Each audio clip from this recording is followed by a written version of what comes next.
قدرمنو یو داسې واقعه درته بیانوم چې دا د هر کور کې نن سبا عمده مسلې دي.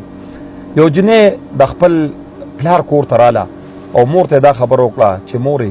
زما نور خپل خاوند سره زندګي نه تیریږي، سهار او ماښام زمونږ په کور کې جنګونه وي، نو زه نور د خاوند سره ټیم نشم تیرولی. مور ورته وویل چې بچې ولې؟ هغې ورته وویل چې زما د خاوند باقي زندګي نه تیریږي، نو که زه ځان مړ کوم نو ځان هم خوږ دی، خو زه ویم چېرې که زه د خپل خاوند مړ کم اخوا د قانون نه یریږم، نو ته راته څه حل وښایه. نو مور ورته وی چې داسې کار دی چې زه به تاله بچي زخر درکم، هغه ته لاړ شه او هغه ته چې کمدنو په روټۍ کې په سالن کې د خاوند ته اچوه، هغې سره به چې کمدنو دی مړ شي. خو طریقه دا ده چې تاله زه کوم زخر در کوم دا به ته لږ لږ اچې او ښکلې سالن به تیارې او دا به د خاوند له ورکې چې دا دی خوري، نو دی به په مزه مزه یو څو ورځو کې مړ شي، ځکه چې که اچانک مړ شو نو خلک په پتا باندې دا ګومان کوي چې دا تا مړ کړی دی، ځکه چې ستاسو په کور کې جنګونه جګړې دي. خو د دې دپاره شرط دا دی چې ته تر څو پورې دا زخر لږ لږ ورکې نو دغه مره ورځې به ته دغه خپل خاوند سره ډېر په مینه ډېر په خلوص ټیم تیرې، بېجا ډیمانډونه به ته نه کې، څه به ته غواړې نه، خوله به ورسره نه وښیې، ځکه چې په تا باندې بیا د هغه شک را نشي د خلکو چېرې دا دې مړ کړم. یو میاشت تېره شوه، یو میاشت لګاتار دې ښځه چې کمدنو دغه خپل خاوند له لږ لږ زخر ورکول.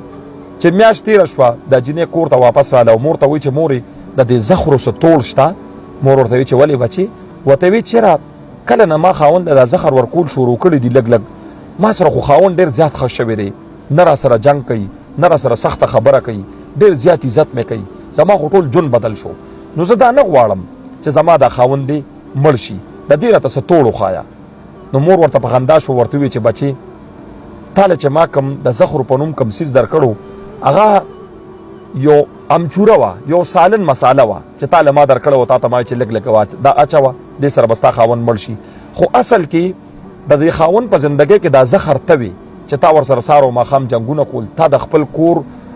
څومره چې ماحول و دا تا په خپله خراب کړو، چې کله ته ټیک شوې ستا خاوند هم ټیک شو. قدرمنو په دې ویډیو کې په دې دغه کې یو داسې مثال پروت دی چې زموږ په معاشره کې وګورئ بعضې کورونو کې جنګونه جګړې وي خو هغه اکثر د مشرانو نه بیا نور خراب طرف ته لاړ شي. زما ټولو مشرانو ته دا خواست دی که چېرې ستاسو په لوریانو، ستاسو د روریانو، ستاسو د زامنو په کورونو کې داسې قسمه واقعیت وي نو تاسو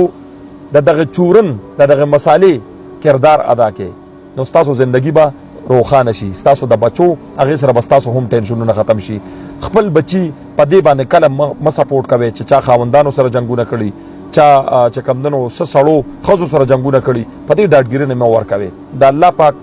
ناپسندیده چې کوم عادات دي هغې کې د ټولو نه خطرناک عادت دا دی چې ښځه او خاوند په جنګ جګړه کې مبتلا وي، د دې نه الله ډېر زیات خفه وي او شیطان په ډېر زیات خوشحاله وي. نو امید در به چې تاسو به دا ویډیو خوښه شوي، دا ویډیو نورو خلکو ته هم شیر کړئ چې د دې نه خلک عبرت واخلي.